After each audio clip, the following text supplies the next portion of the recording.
Takže dnes recept a la improvizácia bravčové na spôsob chili con carne.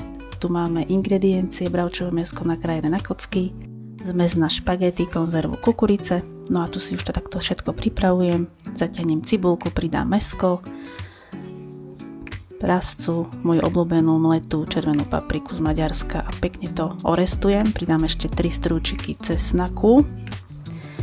Zamiešam to pekne. Samozrejme podlejem vodou. Takto pekne. No a pridám ešte 3 bobkové listy. No a dám to pekne dusiť. Zatiaľ si pripravím rýžu. Ako vždy ju pripravujem takto. Pridám ešte túto domácu vegetu, zamiešam, no a nechám to pekne variť. Do mäska pridám ešte 4 guličky nového korenia.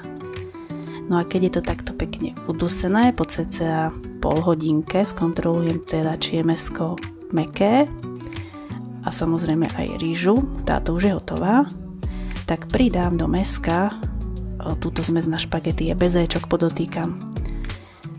A vlastne obsahuje táto zmes aj fazulku. Čiže takto to tam celé dám. Potom ešte samozrejme kukuricu. Čiže chili con carne pozostáva presne z týchto ingrediencií. Kukurica, fazulka. Môžete si pridať aj chili papričku. No a dám to ešte dusiť na cca 10 minút, aby sa prepojili chute. No a takto si ešte pridám po vode zmiešaný zemiakový škrob, aby to bolo troška také hustejšie a malo to takúto konzistenciu. No a tu ešte pridám môj obľúbený extrakt z oregána. Streknem tak 4 krát, samozrejme morskú soľ, takže to dochutíme solou, čiernym korením, môžete pridať aj čili, ak chcete. No a ja ešte takto som pridala troška kečupu, celé to zamiešam pekne. No a konzistencia je úplne skvelá, mäsko je hotové.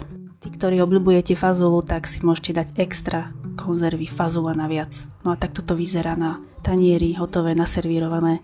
Tak vám prajem dobrú chuť, no a ja sa idem do toho pustiť.